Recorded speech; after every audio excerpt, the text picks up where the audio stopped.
오늘 김익두 목사님입니다. 제가 지금까지 준비한 설교들, 여러분 역사적인 이런 설교들이기 때문에 자료들을 찾는 게 참 어렵습니다. 유튜브 영상은 물론이거니와 보물지도 출판사에서 출간된 불의 사자 김익두 등 읽을 수 있는 모든 책들을 총동원해서 제가 설교를 만들었고 여러분에게 전합니다. 김익두는 1874년 11월 3일 황해도 사리온 안악골에서 태어났습니다. 어렸을 때부터 아버지에게 한학을 배웠어요. 효성도 지극하고 마을에서 사랑받는 어린이였습니다. 그가 13살이 되었을 때 그의 어머니가 안타깝게도 장티푸스에 걸려요. 당시 장티푸스는 지금의 암보다 무서운 병이었기에 당연히 격리 조치, 전염되니까 마을 사람들이 알까 봐서 허름한 방구석에 이렇게 갇혔습니다. 남편은 아내가 죽을 날만 기다렸는데 이 김익두는 어머니가 너무 안타까웠습니다. 어떻게든 어머니를 살리기 위해서 최선의 노력을 다합니다. 산을 넘고 약초를 찾고 어떤 때는 산을 넘다가 호랑이를 만나기도 했습니다. 이런 효심이 감동되어서 의사가 약을 공짜로 지어주는 일도 있었습니다. 결국 어머니가 병에서 회복했어요. 이 김익두의 효심이 사방에 알려졌어요. 우리는 김익두 목사님 그러면 깡패 목사님 이렇게 알고 있는데 처음부터 깡패가 아니야. 시간이 흘러서 16살에 과거에 응시를 했습니다. 하지만 실력보다 관계 중심으로 이렇게 합격자를 가리는 이런 나쁜 분위기 탓에 상당히 실력이 있었음에도 김익두는 과거 시험에서 낙방을 합니다.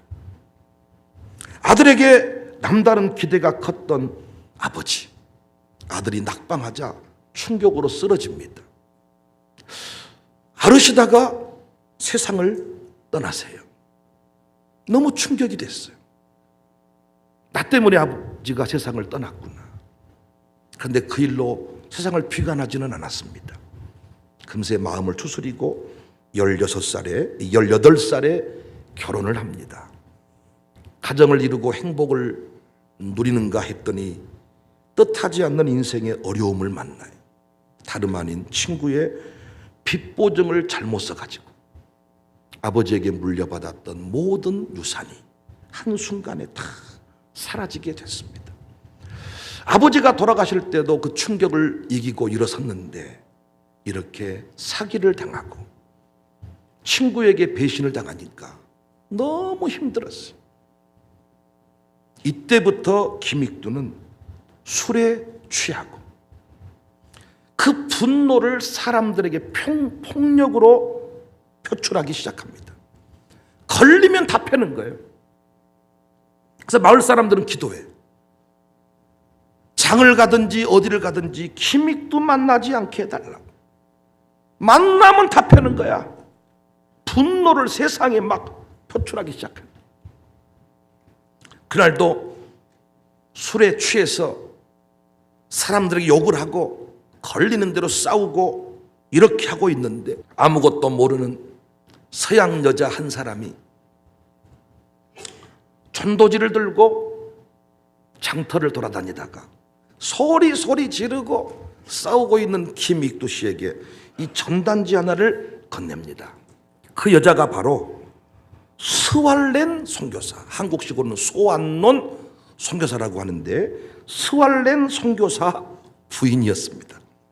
1900년 안학교에서 열리는 부흥의 초청 전단지를 나눠준 거지. 누구든지 김익두 옆에 오려고 하지 않는데 아무것도 모르는 이 서양 여자가 김익두에게 전단지를 건네준 거예요. VIP 초청 주일에 여러분이 건넨 전도지가 김익두 찾아오는 일임을 잊지 마시기 바랍니다.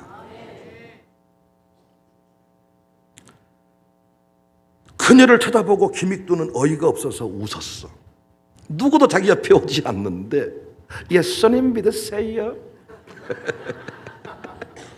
얼마나 김익두가 웃겼겠어요. 여러 기록들을 보니까 비아냥대다가 그 전도지에다 코를 풀어버립니다. 퉁 코를 풀어버리니까 이 소환노 선교사 부인이 그러면 안 돼요. 예수님 이름 있는 곳에 코 풀면 당신 코 썩어요. 썩기는 무슨 코가 썩어. 이 쌍욕을 퍼붓고 전도지를 찢어버리고 집으로 갔어. 이 집으로 갔는데 놀라운 일이 벌어진 거야. 그때부터 코가 간질간질. 코에서 막 콧물이 빠지는데 막 육수빨이 막 이게 이 국수 나오듯이 막 계속 이럴 때마다 당신 코 썩어요. 견딜 수가 없어. 당신 코 썩어요. 그러면 안 돼요. 코 썩어요. 우리 공부했죠. 우리 전도는 설명하는 게 아니야. 선포하는 겁니다. 당신 안 믿으면 죽어. 당신 코 썩어. 이야, 자존심이 있잖아요. 코 썩어요. 너무 두려웠습니다. 코가 썩어버리면 어떻게 되겠어요? 그 충격을 이기지 못하고 김익두는 친구 박태환의 권유로 소환론 선교사 부흥회에 참석을 하게 됩니다. 그 부인이 전도지를 뿌렸고 코 썩어요 했는데 간질간질한 코를 가지고 부흥회에 참석을 했는데 성령께서 역사해서 그 자리에서 예수님을 믿게 됩니다. 그때 김익두 나이가 27살입니다. 예수님을 영접한 이후에 김익두는 약 10개월 이상 깊은 자기 성찰을 갖습니다. 자기 성찰의 시간을. 그때 술, 담배를 끊어요. 그리고 세례받을 준비를 합니다. 1901년에 김익두는 소환론 선교사에게, 스왈렌 선교사에게 세례를 받습니다. 참고로 길선주 목사님은 4년 빨리 세례를 받죠. 길선주 목사님의 그 신앙의 역사가, 그 영향이 그대로 김익두에게 흘러가요. 다음 주에 공부할 김익두의 그 역사를 이성봉 목사님이 그대로 이어받습니다. 세례를 받은 김익두는 어머니와 아내를 전도했고 심지어 기생들까지도 전도를 합니다. 세례받은 지 1년이 지나서 29살 때 재령교회 전도사가 됩니다. 예수 믿고 10명밖에 안 모이던 교회를 1년도 안 되어서 100명까지 모이는 교회로 성장을 시켜요. 소환노 선교사가 감동을 받아가지고 그에게 1903년에 신천교회를 맡깁니다. 이 신천교회와 이성봉 목사가 연결이 돼요. 핍박 속에서도 교회가 성장했습니다. 1906년 33살에 평양신학교에 입학합니다. 1910년 졸업하고 목사 안수를 받는데 이 깡패 김익두 목사님이 1920년에는 총회장이 됩니다. 길선주 목사님은 말씀의 종, 최초 강의 설교자였다면 김익두 목사는 신유의 종입니다. 한국 교회사를 통틀어서 최초의 신유 역사를 일으켰던 부흥사이고 최고의 역사를 일으켰던 신유 부흥사입니다. 그래서 여러분이 한 번쯤은 김익두 목사님 스토리를 쭉 들어보셨을 것인데 많은 에피소드가 있는데 아마 이 에피소드는 다 기억하실 거예요. 그가 이 신유의 종이 되기 전에 웃지 못할 에피소드, 해프닝이 하나 있었죠. 이 구걸하고 있는 거지, 안진뱅이 이 거지를 보는데 너무 마음이 아파요. 어떻게든 살리고 싶어. 그래서 이제 예수 믿고 막 가슴에 불이 올라오니까 자기가 딱 기도를 하면 일어날 것 같아. 그런데 사람들이 보면 부끄러우니까 이 거지를 저쪽 한기통에 들어가가지고 베드로처럼 나사렛 예수 이름으로 일어나 끌어라. 벌떡 일어났으면 좋을 텐데 안 일어나. 나중에는 팼다 그래. 쉿 새끼야 일어나 새끼야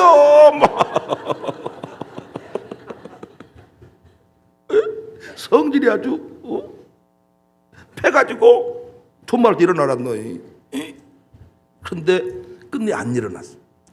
이때 김익도 목사님이 너무 충격 먹고 부끄러워가지고 집으로 달려갔어. 7일 동안 물 한 모금도 먹지 않고 기도하며 부르짖었대요. 하나님, 왜 베드로는 나사렛 예수 이름으로 일어나 걸어라 그러면 일어나 나는 왜 같은 종인데 같은 주종인데 왜 나는 병을 못 고칩니까? 식음을 전폐하고 기도했는데 정말 신유의 종이 되어서 안정병이를 일으켰다고 합니다. 그의 신유의 능력이 공식적으로 확실하게 인정받은 사건이 1919년 12월 25일 성탄절에 현풍교회에서 일어났습니다. 역시 거지 박수진이라는 자가 있었는데 그는 10년 전에 사고로 아래턱이 쭉 빠져가지고 음식을 못 씹어 먹어. 음식이 줄줄 새고 음식을 못 먹으니 삐쩍 마르고 죽음을 생각하고 있는 그런 상황입니다. 역시 김익두가 이 목사님이 그 영혼을 바라보면서 불쌍히 여기는 마음이 든 거예요. 주의 종이 불쌍히 여기는 마음이 들면 하나님이 역사하시더라고요. 불쌍히 여기는 마음이 들어서 금식하며 기도했어. 이번 집회 중에 이 사람도 고쳐주세요. 기도했는데 첫날에 변화가 없어요. 두 번째 날 변화가 일어났어요. 그래가지고 공개적으로 턱이 빠져가지고 음식이 줄줄 새고 죽도 못 먹는 인생인데 곶감을 공개적으로 먹겠는데 이 공적인 자리에서 곶감을 와그적 씹어먹은 사건, 이것이 공식적으로 한국교회 신유의 종임을 드러내는 사건이었다고 합니다. 그 자리에서 이제 그 거린의 이름을 은혜 받은 자다라는 의미로 박수은으로 바꿨다. 수은으로 개명해 주었다고 합니다. 이때부터 김익도 목사가 집회만 하면 막 신유의 역사가 병고침 역사가 일어나는데 신문들이 이 김익도 목사에 관해서 막 보도를 합니다. 당시 창간된 지 얼마 안 된 동아일보에서는 김익도의 이적이다 이러면서 1920년 5월 17일 부산진교회의 부흥의 광경을 벙어리가 말을 하고 안준뱅이가 걸어간다 라고 보도를 했고요. 기독신보는 1920년 9월 15일에 김익두 목사의 이적을 세계 3대 불가사의 사건이다 이렇게 소개를 했습니다. 김익두 목사님의 부흥회는 초만원을 이루었습니다. 그의 기록적인 부흥회는 1920년 6월 평양 장대현교회 부흥회.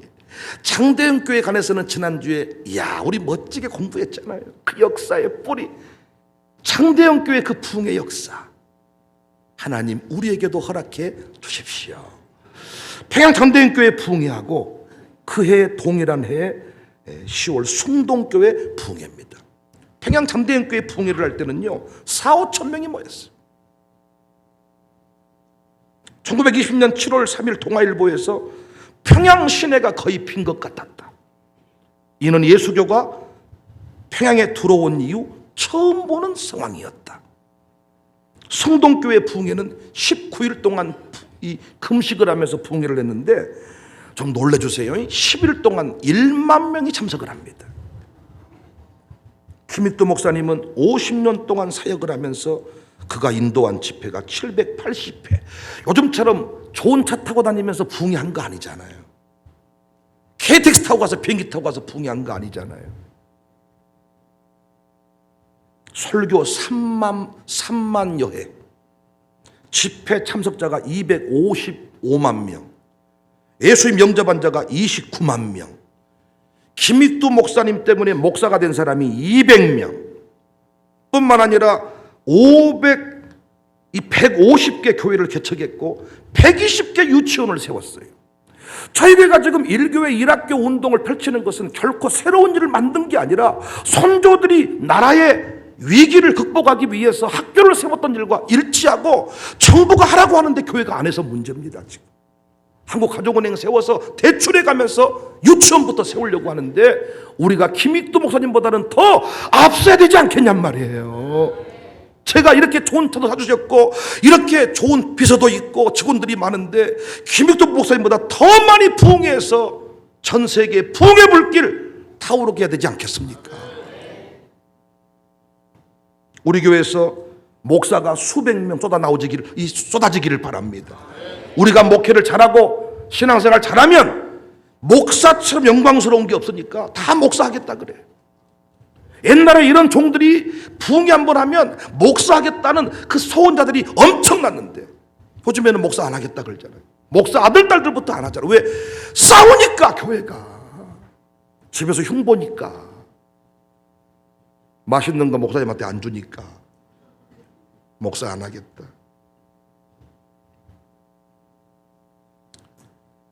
한국의 베드로라고 부르는 이유입니다. 김익도 목사님.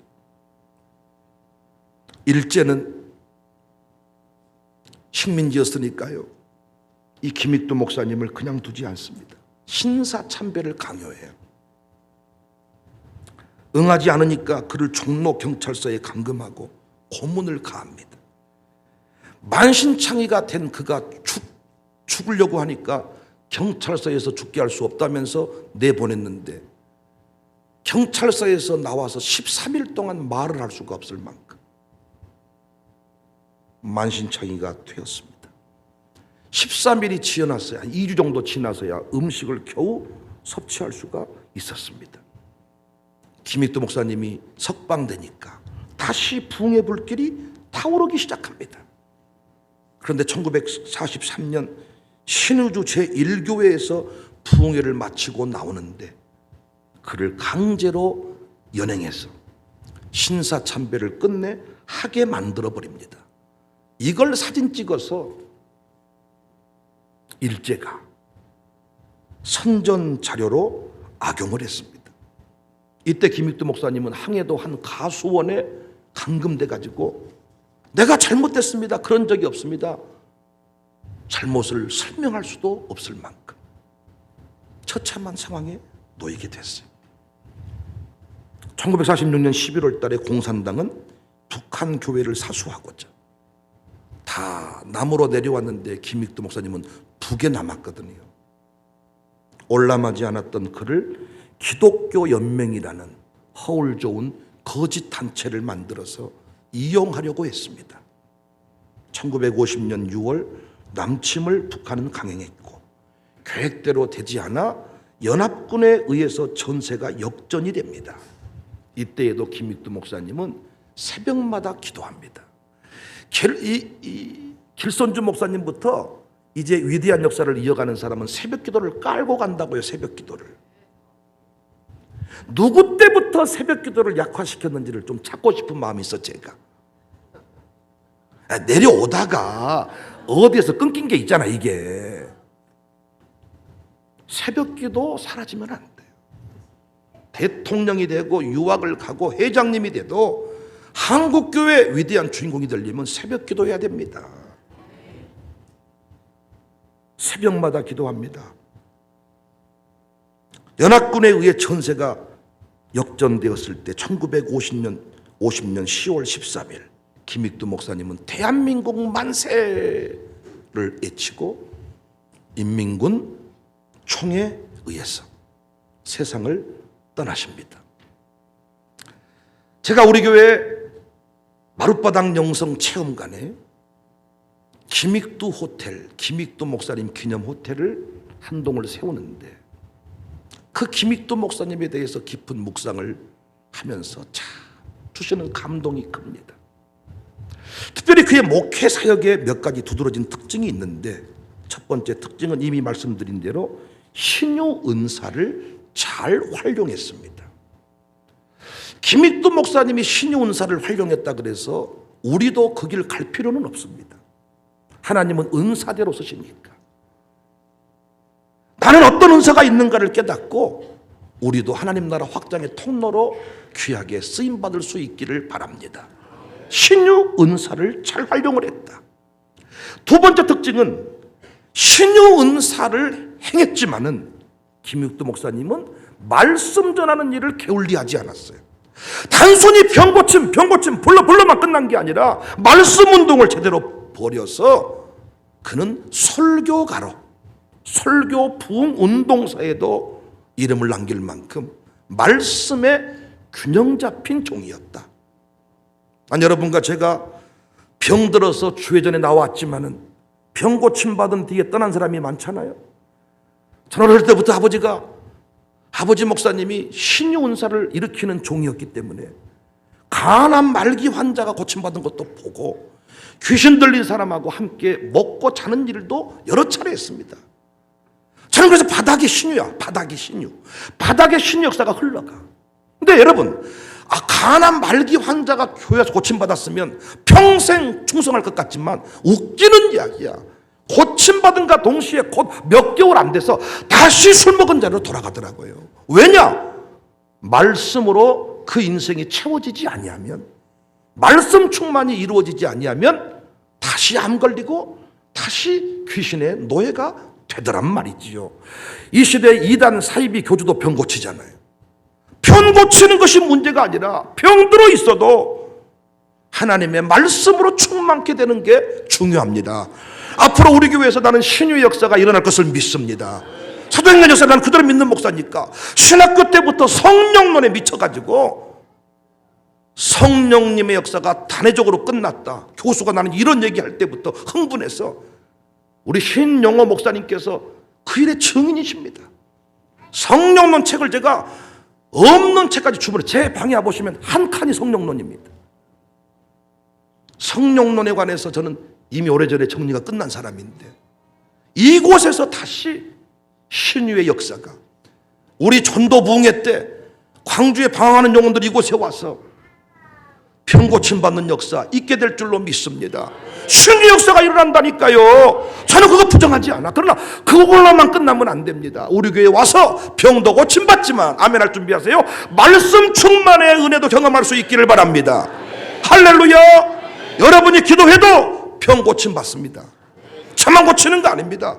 그러나 병 고치는 게 중요한 게 아니라 말씀으로 심령이 채워져야 돼. 다시 귀신 쫓아내는 목사님들이 계셔. 귀신 쫓아내는 걸로만 교단을 만들었어. 근데 문제는 뭡니까? 평생 그 집단을 못 떠나. 귀신이 나갔으면 가정으로 돌아가서 정상적인 삶을 살아야 되는데 말씀이 없으니까 평생 귀신의 노예가 되더라고요. 우리 교회는 김익두 목사님 기념 호텔을 세우니까 그곳에서 잠자면서 뭘 기도했으면 좋겠냐? 하나님 질병 치료해 주세요. 결손주 목사님 호텔에 잠자면서 뭘 기도하면 좋겠냐? 하나님 새벽 기도하는 가문 되기를 원해요. 새벽 기도가 길손주 목사님부터 시작을 했으니까 새벽 기도는 길손주, 신유의 역사는 김익두. 우리 교회가 이 역사를 체험할 수 있기를 주님의 이름으로 축복합니다. 천국에서 우리 마룻바닥 기도에 올 건데 가족이 함께 잠자리에 들면서 엄마, 아빠, 김익두가 누구야? 이 스토리 설명해 주는 거예요. 이런 목사님이셨는데 오늘 이곳에서 우리 함께 기도하면서 할머니 질병 치료하자.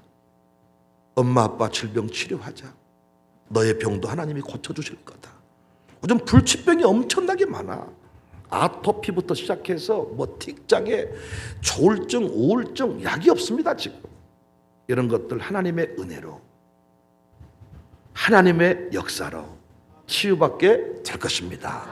이런 스토리텔링을 하자고요. 우리가 김익두 목사님의 일대기를 묵상하면서 깨닫는 메시지가 몇 가지 있는 적용 메시지. 첫 번째 메시지는 복음은 깡패도 변화시킨다. 깨달아요. 소환론 선교사의 그 부인의 역할을 여러분과 제가 감당할 수 있기를 바랍니다. 만나는 사람마다 전도지를 주자고요. 주보를 건네자고요. 예수님 믿으면 산다고 말하자고요. 당신 코 썩어요. 감동원대로 선포하자고요. 당신 우리 교회 오면 고침받아요. 믿음대로 선포대로 하나님 역사하실 줄로 믿습니다. 복음은 깡패도 변화시킨다. 두 번째, 약할 때 강함 되시네. 메시지를 깨달아요. 어떻게 이 김익두 목사님은 신유의 종이 되었다 그랬어요? 구걸하고 있는 거지를 보면서 안타까워했습니다. 특별히 그가 약방을 좀 경험한 적, 약방 운영을 좀 한 적이 있는데 그때 많은 환자들을 만났습니다. 너무 마음이 아팠대. 자기 약으로 치유할 수 없는 사람들을 어떻게 고칠까? 저들 너무 안타깝다. 근데 예수님 믿고 나서요, 그 환자들의 마음에 특별한 마음이 갔다는 거예요. 어떤 사람은요 고아를 보면 마음이 가고요, 어떤 사람은요 병든 사람 보면 마음이 가고요, 어떤 사람은요 어린이들 보면 마음이 가고요. 그것이 하나님이 쓰실 통로임을 꼭 믿으시기 바랍니다. 많은 신유 사역자들이 보니까 본인이 병들었더라고요, 부인이 병들었더라고요, 가족이 병들었더라고요, 병약했더라고요. 그 문제 가지고 기도하다가 고침을 받은 거예요. 약할 때 강함 대신에 치유받은 상처는 사명이 됩니다. 혹시 몸이 아프신 분 있습니까? 청사교에서 치유받으시고 병든 사람들한테 당당히 나를 봐라, 내가 이런 환자였는데 우리 교회에 와서 내가 치유를 받았다 외치는 전도 사역자들이 되시기를 바랍니다. 세 번째는요, 역사는 진실을 알고 있다. 김익두 목사님에 관해서 여러 오해들이 있습니다. 신사참배를 했다는 둥, 그의 신앙이 나중에 타락했다는 둥. 그런데 어떤 형태로든지 간에 다 그의 신앙이 증명이 되고 확인이 되었어요. 절대로 김익두 목사님 스스로가 신사참배하지 않았습니다. 공산당원이 된 적이 없습니다. 제가 많은 자료를 통해서 공부했습니다. 하나님이 그를 지켜주셨습니다. 여러분, 사람은 몰라주는 것 같지만 하나님은 반드시 기억하십니다. 길손주 그 조사와 처음 함께 새벽 기도를 했던 사람이 누구라고요? 박칠옥 장로. 역사를 파보니까 누가 전도회에서 세례받게 했는지 다 역사는 기억한다고요. 사랑하는 여러분, 우리가 지금 하고 있는 많은 일들 사람들은 알아주지 않습니다. 니들이나 잘 살라고 말합니다. 그렇지만 소환론 선교사 부인처럼 예수님 믿으세요, 예수님 믿으세요, 당신 그러면 곧 썩어요. 그 사람이 한국 초대 신유의 종, 최고의 신유의 종 김익두 목사일 줄 누가 알았습니까? 아무쪼록 김익두 목사님 호텔에 머무르면서 수많은 사람이 치유받기를 원합니다. 오늘 말씀 7절에 하나님의 말씀을 너희에게 일러주고 너희를 인도하던 자들을 생각하며 그들의 행실의 결말을 주의하여 보고 그들의 믿음을 본받으라. 약함을 강함으로, 상처를 사명으로 만들어내는 김익두 목사님, 하나님, 저 기도하려고요. 우리 교회에서도 수많은 환자들이 치유받기를 원합니다. 김익두 호텔을 운영하는 교회에서 병 안 고치면 되겠습니까? 제가 안수기도를 최대한 자제하지요. 왜냐하면 제가 1대1로 만나서 치유를 하기 시작하면 여러분이 말씀 안 들으니까. 제가 원하는 바는 말씀 중에 치유를 받아라. 샬롬 기도에 오신 분들도 저랑 밥 먹고 싶어하고 상담받고 싶어하는데 한 적이 없어요. 교인 뺏어간다고 오해할까 봐서 만나지도 않습니다. 그런데 우리 이제 마룻바닥 영성체험관에 기도에 오신 분들, 이제 신청하고 오신 분들 있잖아요. 그분들을 위해서는 기도하고, 우리 교회 협동 목사님들이 얼마나 능력의 종들이십니까? 합심하여 기도하고 말기 암 환자도 와서 고침받고 예언의 은혜가 있어지기를 주의 이름으로 축복합니다. 길손주 호텔에 자면서 새벽기도 안 할 수는 없잖아. 우리가 새벽기도가 일어나고 질병 고침받고 우리 교회에서 김익두 목사님 같은 종들이 배출을 되고 목사님들이 200명 세워졌다. 저 은퇴할 때까지 2,000명 3,000명이 목사로 세워지는 은혜가 있어지기를 바랍니다. 우리 아들 딸들 중에 반드시 김익두와 같은 종이 나올 것입니다. 5대 신앙 위에서 이런 종들이 배출된다고요. 놀랍지 않습니까? 하나님은 말씀을 선포케 하시고 다음 일을 행하시는데 어찌 길선주 목사님 설교를 듣게 하시고 어찌 김희도 선생님 설교를 듣게 하시고 우리 애들은 연예인 이름을 알아도 길선주 모릅니다. 김희도 관심도 없습니다. 그런데 우리 아이들한테 이 이름이 새겨진다는 것은 하나님이 쓰시겠다는 거잖아요. 아멘이십니까? 아멘한 대로 됩니다. 선포한 대로 됩니다. 한국교회 부흥의 역사가 다시 광주 청사교회에서 일어날 수 있기를 주님의 이름으로 축복합니다. 우리 아들 딸들이 그렇게 쓰임받게 될 것을 믿으시기를 바랍니다. 특별히 그 김익도 호텔 짓겠다고 헌신하신 조복형 집사 가정을 진심으로 축복해. 이미 간증이 시작되었지만 앞으로도 계속 간증이 이어지시기를 주의 이름으로 축복합니다. 모든 영광 하나님께 올려드립니다. 할렐루야.